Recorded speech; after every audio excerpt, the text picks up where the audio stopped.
Right. So welcome again to the session today, wherein we are looking at covering the Learning Outcome 3. And the Learning Outcome 3 actually focuses on understanding the relation between, the organizational performance and human resources department performance. So let's do a quick recap in terms of what we've studied so far.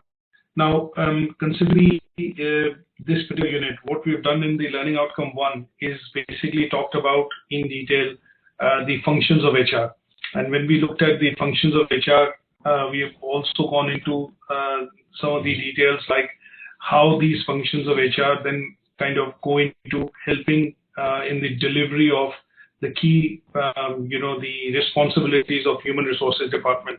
So yesterday we talked about things like, business services, shared services, and we also talked about, the expert services. Sometimes the HR department is split into performing. And then when we look at matching this with the culture of the organization and the structure, we also see that sometimes different companies have different HR culture or, different kind of, the structure. And because of that structure, what we get to see is that there are sometimes issues created, and these issues could be ongoing issues or contemporary issues. And then the various functions of the HR actually help in resolving some of these issues. And these issues could be issues in terms of performance appraisal, compensation and benefits, rewards management. It could be pay and perks, and it could be in general issues faced on the legislation side.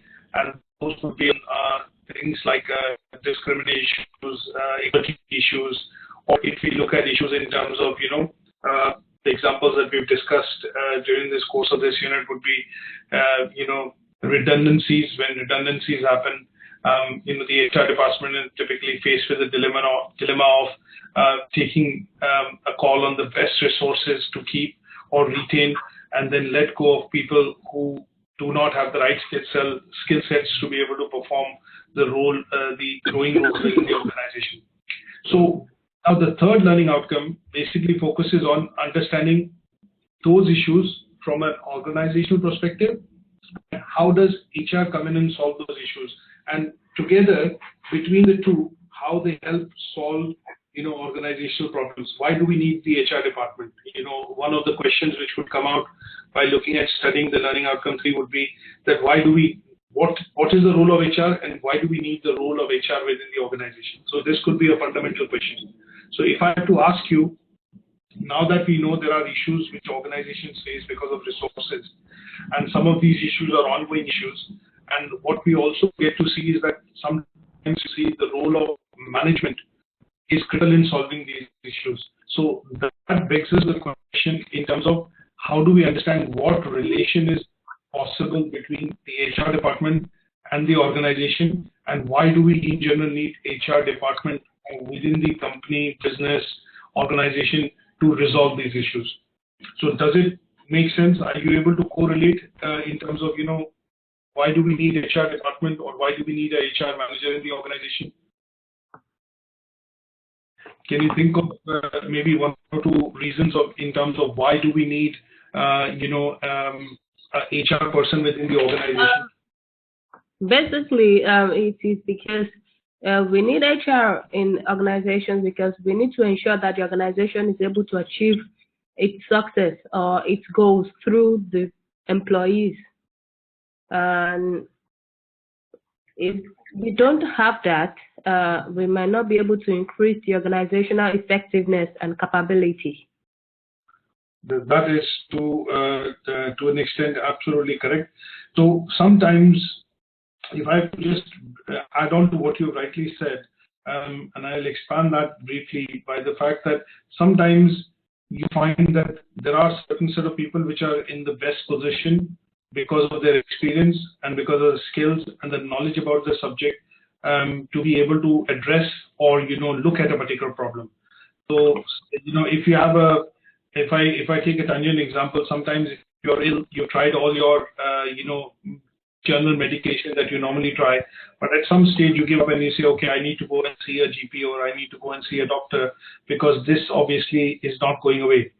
So when you look at that, you depend on you take a judgment and you basically say that, okay, I need to depend on somebody who's a specialist who will come in and help me or maybe prescribe the right medicine. So similarly, to a certain extent, when we look at organizational issues, now these issues could be when we talk about in general about human resources. So there could be pay, issues related to legislation, the core functions of HR. Sometimes when these core functions itself create issues, then the person best or the department best to look at solving these issues is the human resources department. Now, the other thing that we also look at is in order to understand say, for example, what is the linking or the linkage between, HRM, organization, and, the objectives which the organization needs to achieve. Who is the person or who's the department which actually has a common thread across all these three key areas: the organization, the resources, and the goals and objective. So one department which has a key understanding about all these three and how they come together is human resources department.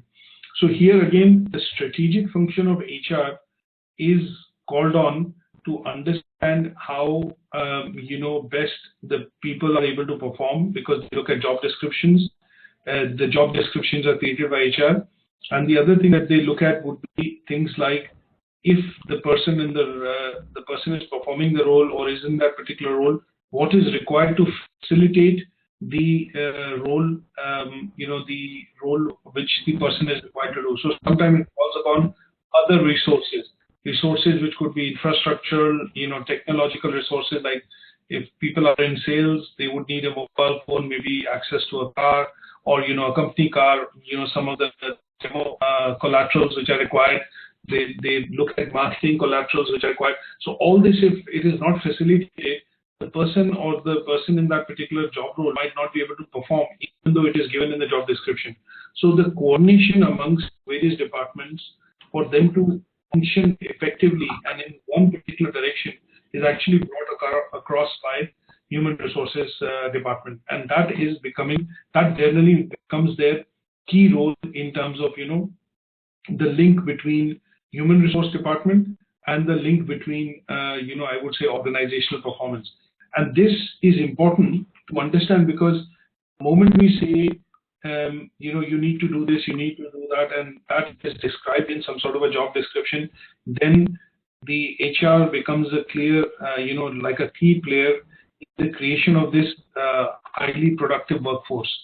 Because if the job responsibilities are defined quite well and the resources which are required to accomplish those objectives are made available to employees, which is in terms of, it could be HR resources, like if a good pay package is put forward, a good incentive policy is put forward, then there is a lot of motivation and loyalty which is within the individual to work for the organization, together with the skill set, knowledge, and experience which the person has, and the resources, physical resources provided by the organization. It helps the employee to kind of achieve the objective set by the line manager or by the organization. And that linkage is a key thing, because it is only created by HR. So if I work within, is that point clear? Should I explain more, or is that point clear? Yeah. Yeah. So if I have to look at it and kind of just give you a different perspective, I work within a company as an example, and I do an interview, I get selected, I get shortlisted, and I get selected, I get a contract, I join the company, and I'm given a job description, and I start to do the role to the best of my abilities as what has been described in the job description. But at some stage, maybe 2 months, maybe a month down the line, 2 months down the line, my line manager or the HR would do a bit of a review, because I'm still on probation. And they would then pick out the gap areas that, okay, you are not doing this thing correctly or that thing correctly. And as a feedback to the manager or to HR, the person might say, okay, I joined the organization, I was not given training, I was not given enablement on this, or these things were not explained to me. And that is where the gap is picked up by the HR, and some training and development is put. Now, when HR functions quite well, wherein they introduce everything like an employee handbook, do's and don'ts, some bit of training, induction, and that is done for the person working in that role, and also all the enablements are provided, that person feels quite confident, motivated, and also quite enthusiastic to take into the responsibilities given in that role. And because everything required to perform is being provided by HR and the company, the HR becomes a key enabler in understanding that, okay, if these things are not provided as resources or embodiments for the person to be able to perform, there is no way that even the best experienced person with the best skill set will be able to do, because those basic necessities required for you to look at, say, for example, a laptop or a mobile phone, or for traveling, or marketing collateral, or have not been provided, and that's the reason why the person is not able to then perform in the role. So here what we are looking at is understanding how HR becomes a common thread across understanding from the time that person joins the organization till the time his appraisal or reviews happen, and what are the things which are required to enable the person or the staff to kind of perform at the utmost to be able to achieve the the objectives of the organization. Now, the other thing, if I have to look at, one of the key things which HR also provides is the environment or the atmosphere in which the person is able to function well. So, like most companies are required to provide basic things like health and safety, a safe working environment, a good atmosphere. When we talk about these things, we are basically talking about enablers which allow the employee to kind of function and work well within the organization. So all this kind of then falls on to the HR department, and then they become kind of a bridge or a conduit between what the organization expects and what the organization provides. But between them, they get the handshake done for this thing to basically happen. Now, one of other points which come into being, just to explain, for example, the correlation between organization and human resources, would be looking at sometimes the resource. So I've talked about 3 points here. I've talked about resources. I've talked about the enablers which HR provides in terms of from job description, pay, compensation, benefits, and other things. And the third thing which I've talked about is that the overall environment which the organization is able to provide, which HR plays a good role in. That these 3 big parameters actually influence the performance of an individual. Now let's look at another point. When we try and look at assessing performance of of an individual, or when we say this organization is quite effective because of the fact that they are a small organization, lean, mean, they have less number of employees, but they are highly productive. That means that the HR or the organization has been able to recruit very high skilled labor or workforce which have multifaceted kind of qualities. That is to say that you have people within the organization which have various qualities, and they are able to multitask.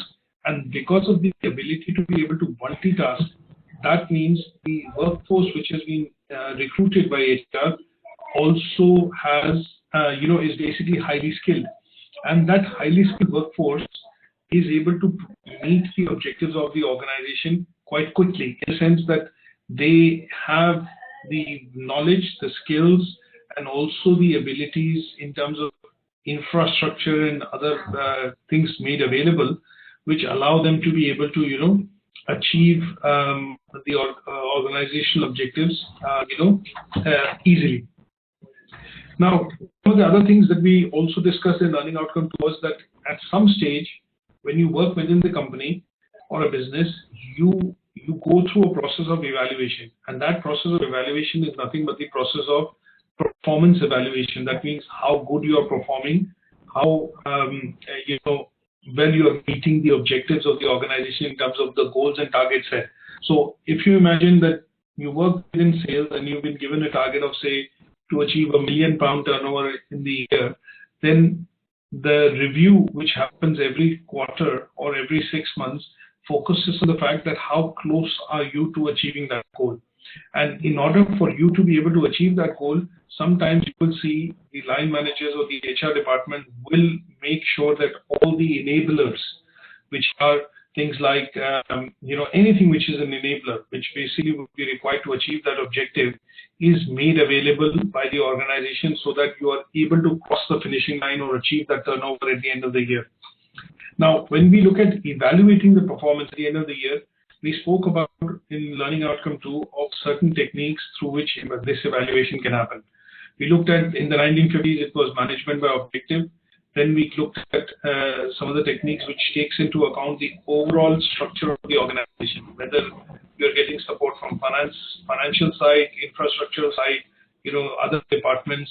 And that kind of an approach basically talked about the balanced scorecard approach, wherein you are looked at being evaluated from all the facets of the organization, but in the same time, they also incorporate things like which are important for you to be able to perform. If these things are not available, the sales team would say that, you've given me a target, that's fine, but there is not a promotion being done or, advertisement being done, which is not creating enough queries for us to, go out and close sales.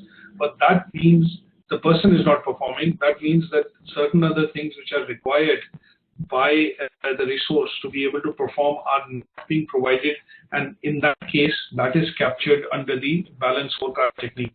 Now, throwing into this mix, if I look at also certain other things which create this correlation and working together, we have discussed of things like the culture and the structure.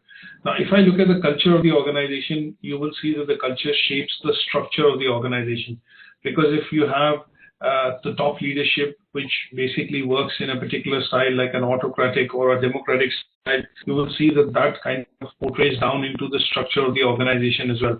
So if you have leaders which believe in working in teams, you will see that the team structure of the organization would be very strong. And in terms of the structure being created because of that culture would mean that the organization works more or less on a flat or, on a matrix scale, wherein people are empowered to take decisions. And at every level, you will see managers empower their employees to be able to take decisions within that remit. Now, culture could also, and the slide basically here, in this part here, it basically talks about what all influences the culture of the organization. And I think in the first session, we had taken the example of Google, wherein we said that a lot of things which a company like Google puts into place is because they see the resources to be the most important resource. Their compensation strategy, kind of looks at meeting, or exceeding the requirements of what the market or the competitors are offering. They are quite strong on their standards and policies, and the environment that they provide for employees within the organization or the offices is by far the talk of the town, because when you hear of the best companies to work for, some of these companies like Google, Facebook, they kind of come out on top, is because the HR influences the fact that if we have a simple example here is that when you work within Google offices, they have the ability wherein you can bring in your children to the office. They have nurseries and creches. They even have washing machine, showers, and a lot of other facilities available, because they feel if the employees are at ease and they can get these daily chores done, then you do not have any loss of productivity, because the employees are kind of seamlessly working between personal, professional, arena, and this then allows them to concentrate on the work that is required to be done, and they are able to deliver on timelines, or the projects are completed on time. So that is nothing but the very congenial environment which some of the organizations provide to their resources, so that they effectively are able to function, and the productivity in these organizations is not affected by personal or personal issues which the organization from an HR perspective also takes into account. Now, having understood that, what we want to be able to do is understand one other thing with regards to this would be that when we look at sometimes you get to hear these terms that this year maybe the staff turnover in the organization has been quite high, or you get to hear of things like we've had employees which have we have lost a lot of days in terms of man days to work on this project. Now, these type of terms or descriptions you get to hear when you have employees either taking a lot of days off because of being sick, or for example, off because they have personal engagements, and because of which what is happening in the organization is that the organization is losing out on the productivity overall because the employees are taking days off from work to look at other things. It could be personal, it could be sickness related, it could be holidays, other things. And in those cases, what we tend to see is that the measurement in terms of how these kind of leaves affect the productivity or the overall turnover of the organization is done by the HR department. And how this calculation is done is that when you look at employment contracts, a lot of organizations would typically have an employment contract. Say, let's look at the UK perspective. So when we look at the UK perspective, what you will get to see is that a lot of organizations in the UK normally have about 23 or 28 holidays, and all employees get those 23 or 28 holidays. Apart from that, they also then look at certain things like, national holidays, have certain other benefits which you go across to employees along with the contract, and these could be things like, say, private dental insurance. It could be things like, family medical insurance in some cases. You get other perks and incentives which basically help you perform better, and these could be pensions, which is a bit of a security, keeping in mind that you're working for an organization.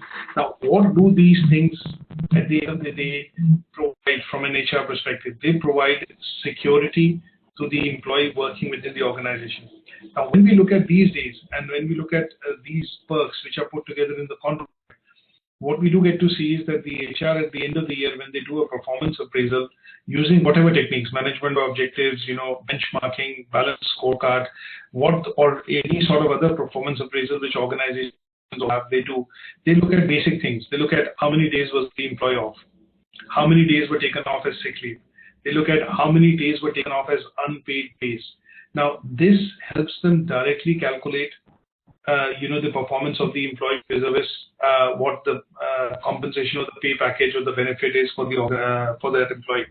So assuming you work on £30,000 and you're given 20 days holidays, you have 8 national aid holidays, you have a pension plan, and you have some of the other perks. Now, all this is calculated into some sort of a monetary benefit divided by the 52 weeks that you work and minus the holidays. Now, if you've taken additional days off and you've had additional days off as sick, or for other reasons, personal reasons, holidays and stuff, the organization can calculate your productivity in terms of how much your work in terms of costing to the organization on a weekly basis, monthly basis, and on a quarterly or annual basis. Now, once that cost is known, why do the HR department look at that particular cost? They look at that cost because at the end of the day, they also are sanctioned budgets by the top management to work within a cost structure, to say that, okay, the overall HR human resources cost in terms of wage bill cannot exceed, say, 300,000 for a company. I'm just giving an example. Or it cannot exceed 3 million for a company. Now, if the wage bill is to go up, the HR then becomes responsible to look at putting measures into place to see where the performance is not happening, and if that performance is leading to a downfall in the organizational performance or the shortfall. And in some cases, you will see this budget exceeds the overall wage bill because overall the company is achieving higher targets, and if the company is achieving higher targets, the pay package of the incentive structure which has been put in place allows them to pay them additional bonuses or additional incentive, but that is seen clearly commensurate to the overall higher achievement or the turnover which the company is achieving, because the employees are performing at or higher than 100% in terms of the efficiency. So when they look at issues, these issues at the year end, when the performance appraisals are done and you're performing your role, they then also look at something called succession planning. And succession planning would be looking at if you're due for promotion, if you are due to take higher responsibility within the organization because you're consistently performing for 1 year, 2 years, 3 years, 5 years, and because you're performing well in that role, they see you as a leader or as a mentor within the organization to take the next step to get you to basically promote you. And once the promotion happens, what they are looking at some stage would be for these employees to then start mentoring some of the others to develop them into functions or other roles which they are vacating, and because of which you get promotion. So promotional activities, when we look at how promotions happen or succession planning happens, it happens because of the appraisal. It happens because of your performance exceeding the expectation set within the organization. And sometimes succession planning is also done to create contingency plans, that if this person is to leave the organization or the business, then we need to have a contingency plan in place, and because of which also you will see that succession planning is sometimes put into place. Now, all these things essentially are kind of happening within the HR function of the organization. And sometimes when you look at what are these dimensions within which HR operates, they operate within the dimensions of looking at, or the remits of competencies, employees' motivation, and also how much are the employees willing to contribute towards the organizational objective. And that helps define, the overall performance and performance appraisal of the individual when it is done yearly, from an organizational perspective. Is that okay? Yes. Is that understood? So what we are looking at is understanding how HR department contributes towards organizational performance and its management of performance. Those are the key things that we want to look at in the first part. In the second part, what we want to understand is what is the relationship between the performance and the relationship between the cost of resources. So here, if I start with an example, that sometimes when you look at companies, what they do is they put together a strategy that we need to hire so many employees because we need to look at the long-term vision of the organization, or we want to look at the organization achieving this objective. Sometimes you will see that the HR will also be bullish, and they will say, okay, in order to achieve a next turnover or achieve this quality or achieve these many sales, we need so many people in the organization. And what they do is they put together a plan which basically talks about the cost of human capital. That means the cost of hiring new people within the organization. And the cost of hiring these new people in the organization is dependent on a lot of things. And sometimes you will see that if this is to be done as a plan, as a strategic plan, what will happen is that they will need to seek approvals from different departments or different, they will need to seek some approvals from different people within the organization. And these approvals typically would come from the senior management. They would say, okay, as you're planning for expansive growth, what we want to be able to look at is we want to put an appropriate plan in place to hire these many people so that they can be hired on time. And when the hiring of these people is being done, we do see a budget requirement of this much in terms of the wage bill or in terms of the hiring cost. And that is where you will see that the HR then looks at making something called, human capital cost, of hiring, that many people or in terms of the manpower. So here is what we look at, model wherein the company would look at managing something called a pipeline of resources, which is basically talking about, a number of candidates they want to bring in, but they want to maintain some sort of a pipeline to say, okay, we have so many people which can be brought in if the need be and the organization expands. And this basic framework which they have is something called the human capital strategy framework. That means they are making a long-term strategy to bring in people into the organization, which cannot be an ad hoc process. And at some stage, if they have to build this in, what they have to look at is they have to recruit sometimes new people from outside. They have to be ready to recruit new people. So all HR managers will have a list of CVs, or they will have a list of shortlisted candidates. Should a need arise, then they do not need to start that process from scratch. But in this case, what they can do is they can dip into the shortlisted candidates and ask them or bring them on, for interview and quickly ask them to join, quicken the process or shorten the process of joining. And the third part of that strategy would be to retain the key staff, within the organization, because they are important, very important for the overall success of, the organizational, say for example, strategy. So this particular structure that we look at, wherein they try and have a three-phase approach to look at getting new people in, to look at retaining people within the organization, and at some stage be ready to get more people into the organization, would be considered something under something called human capital strategy. Is that okay? Yeah. Now, when we look at the human capital strategy, this obviously also is a process within, the HR department, and sometimes, when they put the human capital strategy or this kind of a framework in place, they look at certain strategic objectives.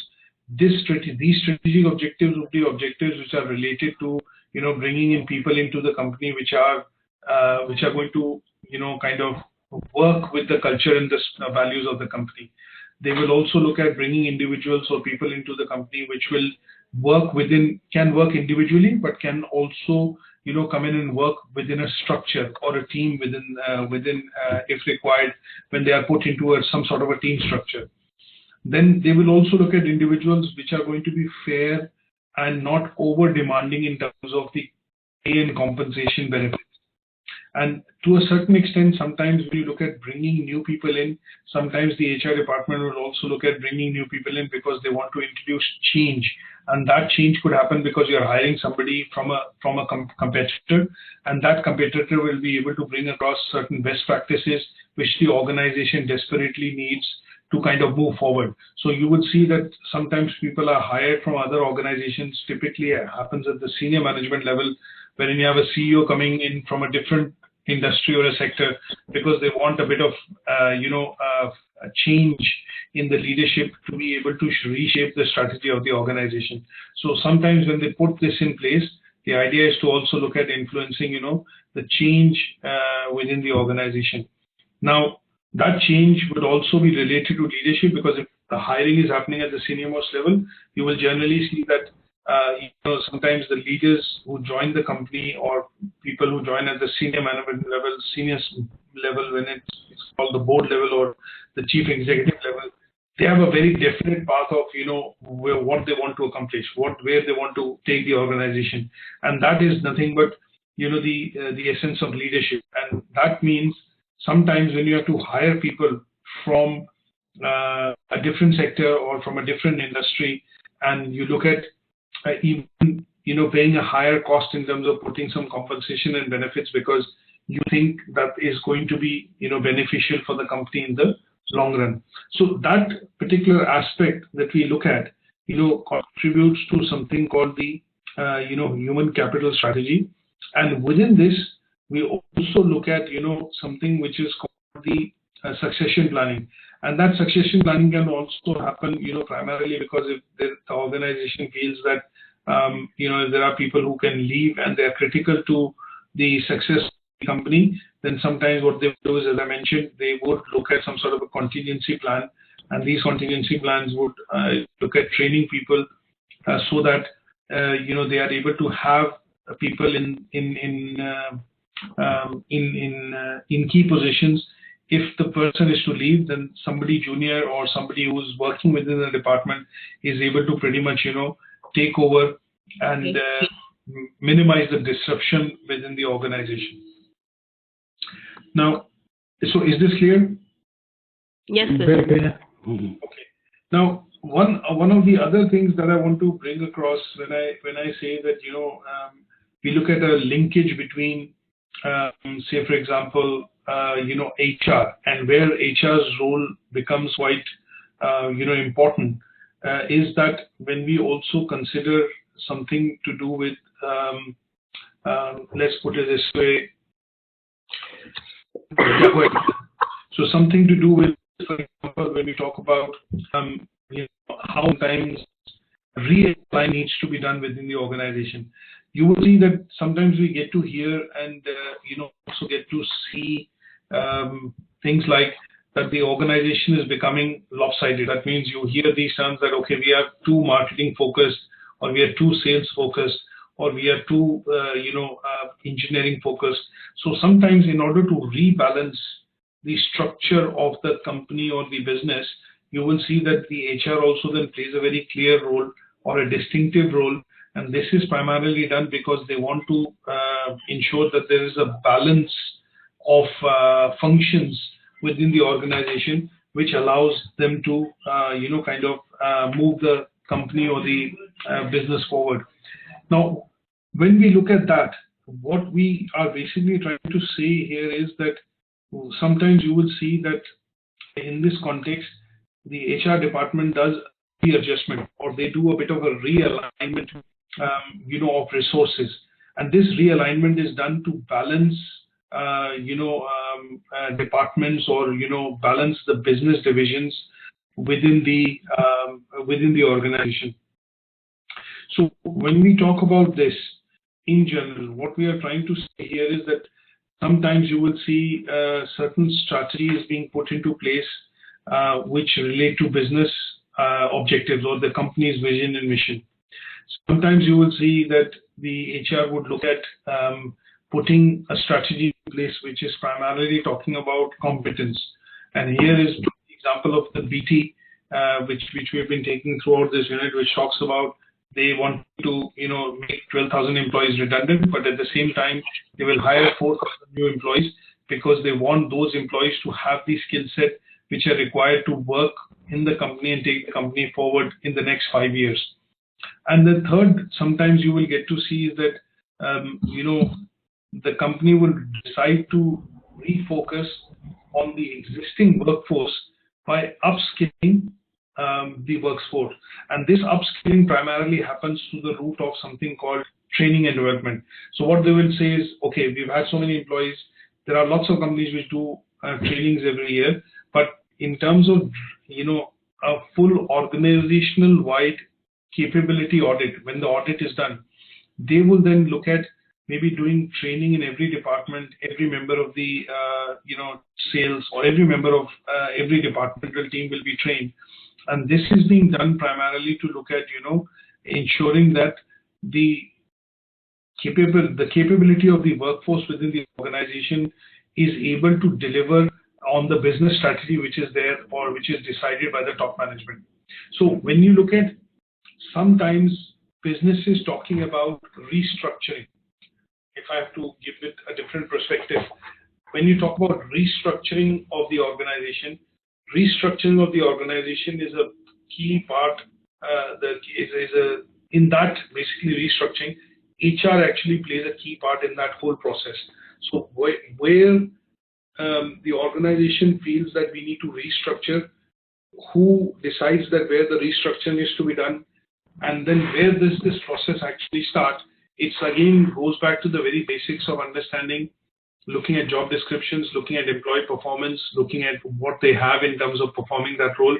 And that is where they start to make calls to say that, okay, this restructuring needs to happen in this department first, or in this particular department first, because they are doing an audit, and that audit is an HR audit to understand the skill set and the capabilities of the employees working within the organization. And basis the audit and the results, they then start looking at a bit of a restructuring to get to a stage wherein they want to again rebalance the employee workforce with the right set of skills to be able to achieve the objective. Another example that I would give you, say sometimes you will see that companies have mergers. You will see that a big company or a brand will acquire a smaller brand, and the merger, typically between the two organizations happen. When the merger happens between the two organizations, you will evidently see that a lot of companies say that, okay, as a combined entity, they are able to make this much savings. As a combined entity, they will lay off so many employees. The reason why they do this, and when you hear these statements that, okay, the combined operation will lead to loss of 5,000 jobs, as an example.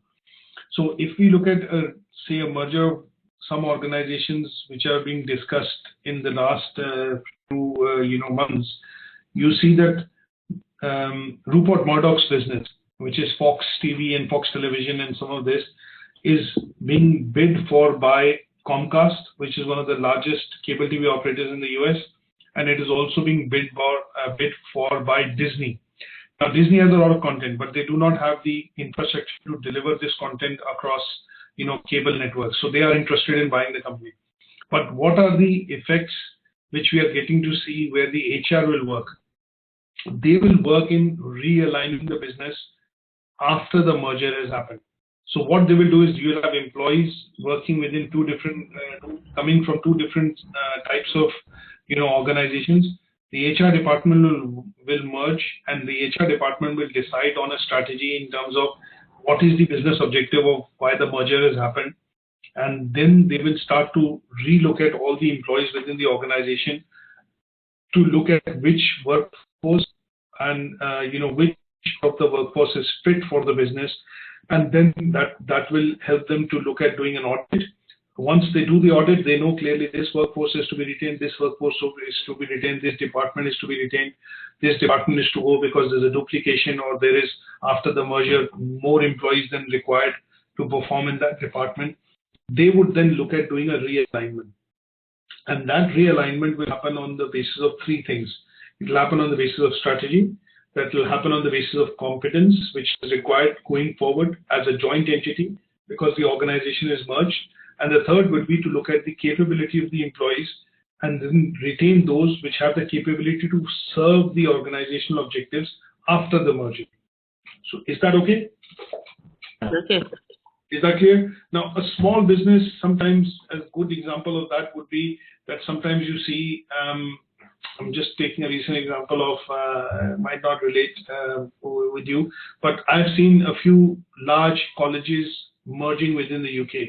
I've seen maybe a few large, companies like, when you look at one of the biggest car brands here called Jaguar and Land Rover. They were two different companies, but they merged together because they said Jaguar used to make, very good cars. Land Rover used to make very good 4x4 off-road vehicles.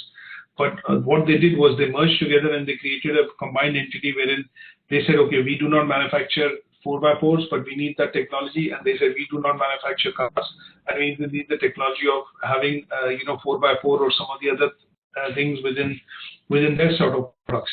So what sometimes you see is the synergy is that companies, when they decide to merge, they decide on the competencies on which they will be merging, what are the competitive edge they will have as a combined entity. And then sometimes it is done primarily to see, like Facebook, for example, acquired WhatsApp. Now, why did they acquire WhatsApp? They felt that in order to capture the chat side of market, they were a late entrant. And in order to restart from the scratch, which would take a number of years, more investment, R&D and all that, they said, okay, acquiring this company would bring them into the market straight away, but also allow them to absorb some of the technological advantages, which is in the form of code, program code available to integrate into Facebook. And that would help them move the Facebook Messenger forward. So when this kind of a merger happened, what they did not do is they did not take all the 4,000 employees of WhatsApp into Facebook. They only took the most relevant employees, which were important for running that structure going forward as a merged entity. So again, these decisions happened on three things: the realignment of the business, or after the merger, the realignment of the workforce happened because of three things. One, overall strategy, which skill set, what workforce has, which are required for the company. How the persons being retained will be able to create the distinctive competence. And last but not the least, the workforce being retained from an organization which was being taken over, does that workforce have the capability to work in synergy with requirements in Facebook as an organization? And that is where the maybe about 600 engineers were retained, and rest of the engineers were let go with some sort of a compensation or a redundancy package. And that is where we will see that sometimes HR's role becomes very important when we consider scenarios like mergers and acquisitions, wherein their role is basically looking at finding out the best possible employees which can align with the organizational strategy and are having the skill sets to be able to take the organization forward. Okay? Okay. Now that kind of brings us to the end of this particular unit. And what we've done is we've looked at in a detailed, very summarized, directive manner, understood, sometimes we understand HR, take the department for granted, but what does the HR department do? We have understood from the last learning outcome that they play a very key role. It's like a glue which combines the organizational strategy with the performance of the organization. It combines the organizational strategy to a certain extent and looks at finding a match with the resources which are required to accomplish that goal in the organization. It also creates a framework which allows human resources or people as resources to be categorized into a capital framework wherein each person working within the organization has a cost on his head. That means the head count. If you have 10,000 employees, for example, or you have 10 employees, there's a head count, and that head count is equivalent to a certain amount of money which is going across as a wage bill or going across as a cost from the company. If that is not accomplished, then the HR department is called in to say, okay, you had a lot of staff turnover. That means the recruitment strategies are not being done. Recruitment is not being done properly, and what then basically initiates is a bit of a review from the management to say that okay, we do not have sometimes the right HR persons to be able to take this forward. If you look at an example of an organization like call center, now in call center you see a lot of staff turnover. That means people join, they work for 2-3 months, they leave. But that is understood that in such a business environment wherein the work is quite monotonous, that all the agents have to make calls on a daily basis, and sometimes people leave the organization because the work is quite boring, monotonous, or repetitive. That is understood that the HR managers have to be proactive to be able to look at recruitment as a strategy to keep the operations of the call center going. So they always have a plan which is basically a human strategy or a human capital strategy plan, which says, okay, 10 people are to leave this month.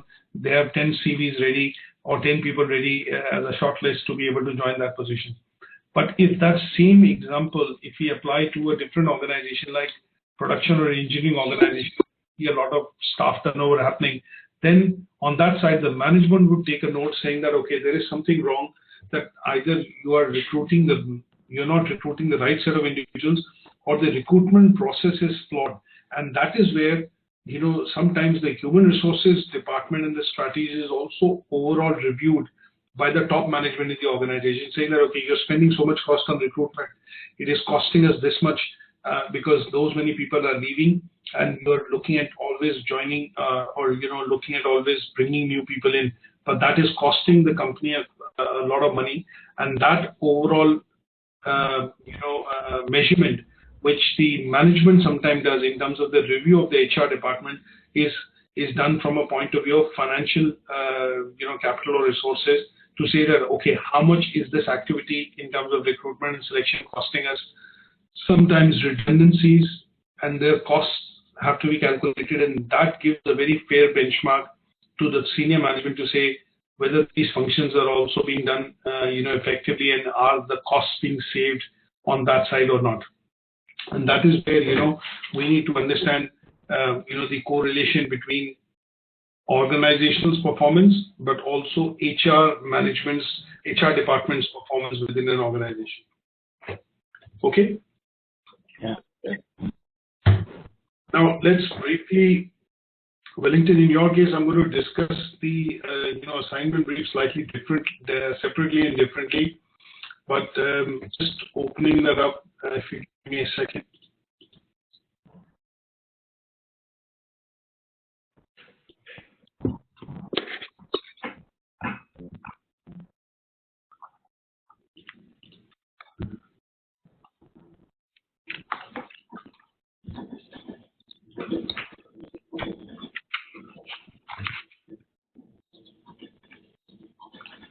So let's, I'll probably split this discussion into two parts very briefly. Now, in your case, Eddie Anchor, basically, when we look at the, the assignment brief for this particular unit, which is managing and coordinating human resources.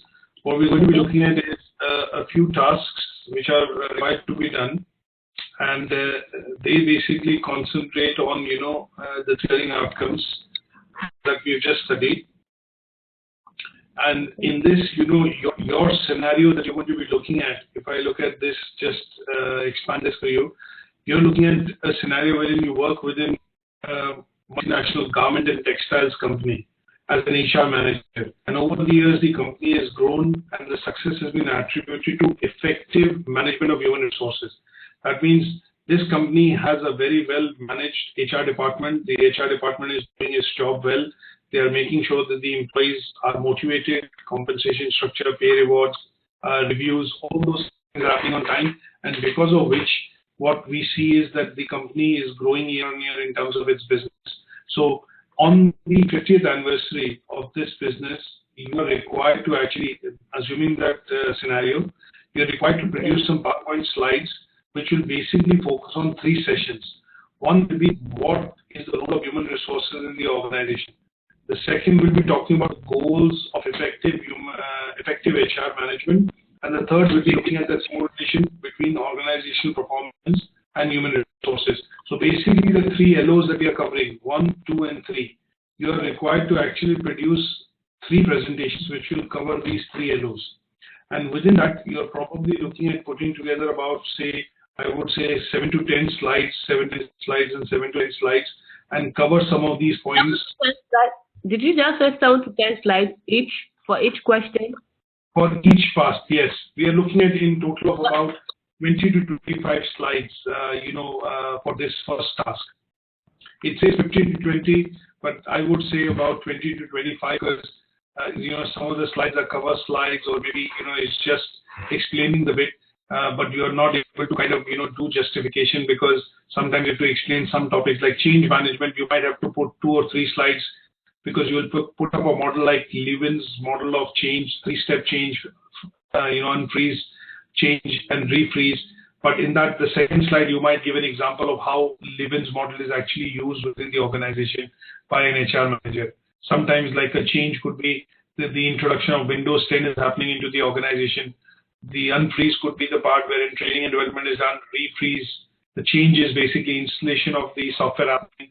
And then the refreeze would be when everybody has the same software and is able to use it to show and work on Windows as a company, as a platform. So you'll have to maybe put together some slides until as they're quite worded.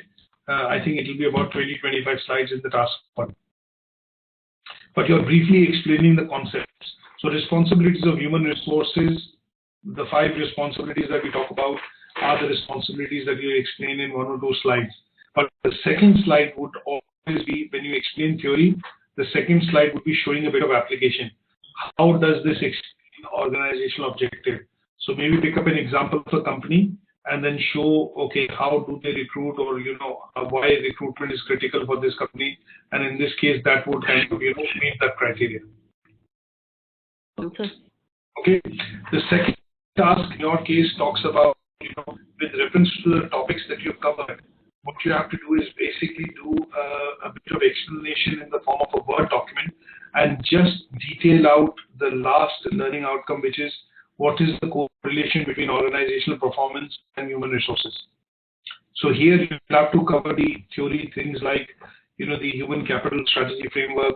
You're looking at covering, some of the key things which are related to, performance, which is the techniques that we use to measure performance, like a balanced scorecard. You look at management by objectives, benchmarking, and then explain it with an example.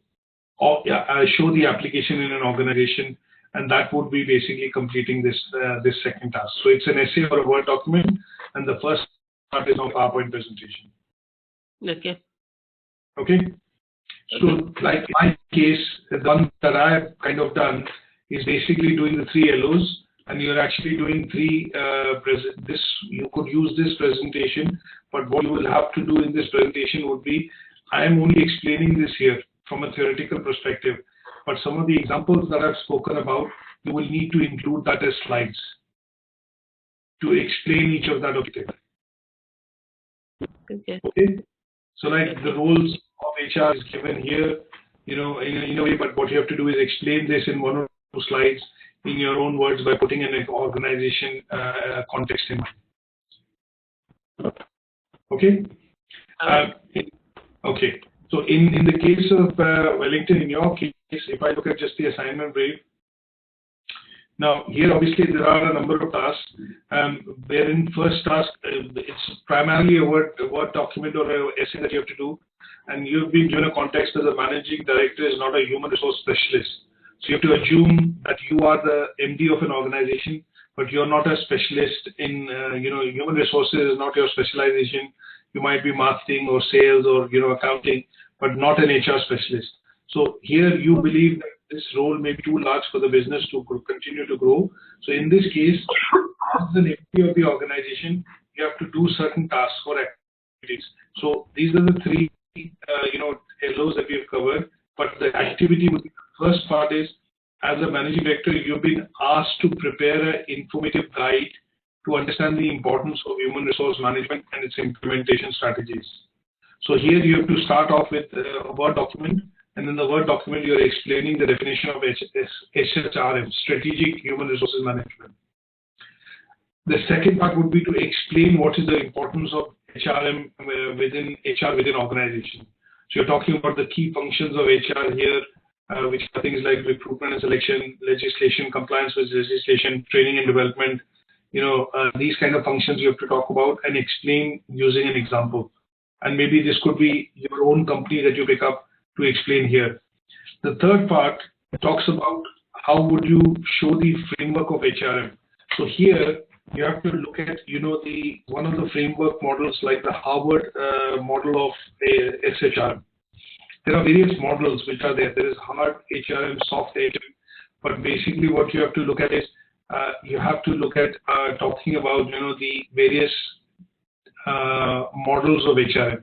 So what I'm going to do is I'm going to send you this presentation, which basically talks about the different models of HRM, and this is what you need to explain in your own words. And this is something which basically shows that how organizations develop a model of HRM. Whether it's soft. Soft means they choose to basically consider people as the biggest asset. So when you look at organizations like Facebook, Microsoft, Google, Apple, they choose and they kind of treat employees as the biggest asset. In hard HRM, basically the company focuses on tasks. They are not very attuned to employee or staff requirements. They basically treat them as another, but what the task has to be done. So you have to basically define one of the models of HRM, and there are daily models that we could look at. We've studied the three-legged stool model, which is the Ulrich's model that we covered in Learning Outcome 1.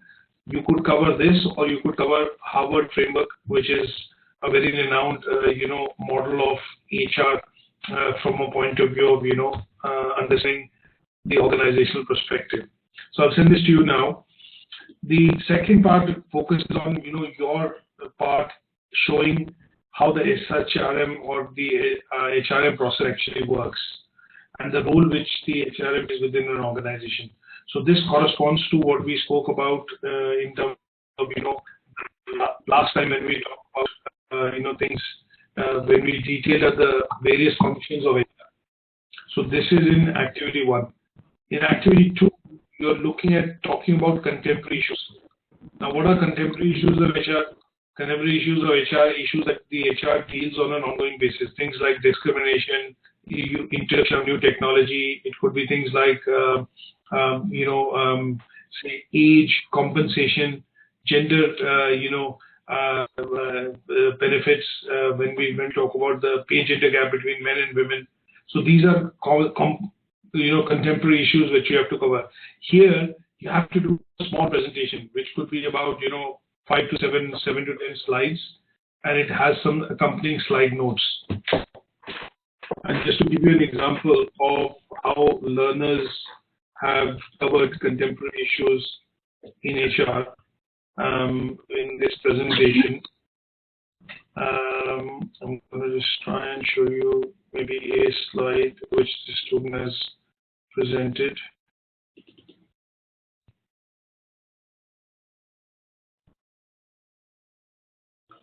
So here, say for example, the student has done the contemporary issues in HR, and he or she has actually talked about a couple of things.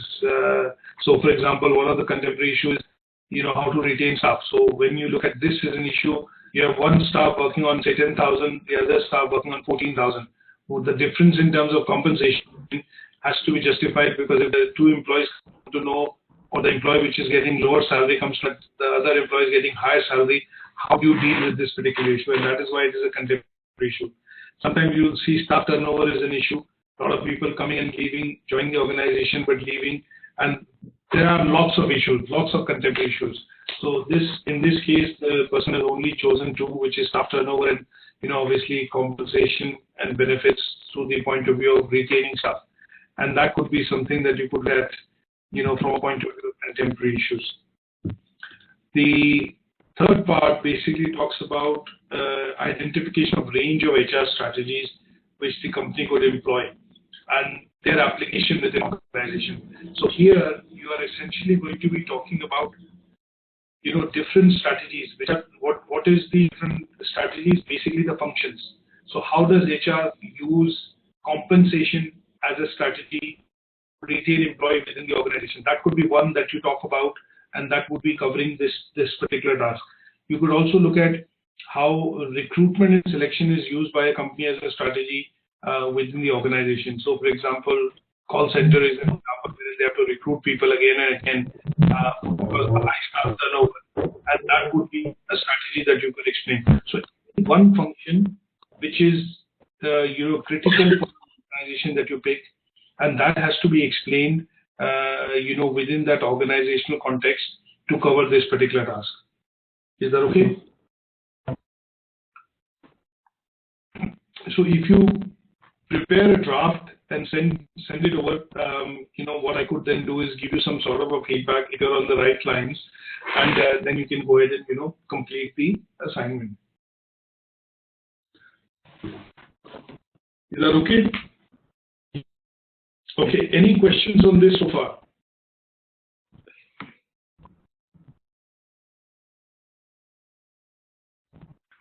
Any questions at your end, Elianka? No, I'm good, but I just want to ask you for something. Yes, the lectures I received yesterday, I wasn't really into the class because my son was distracting me. So I'd really appreciate if you can send me the recording of the class and that up to date so I can listen back and bring out some points for myself.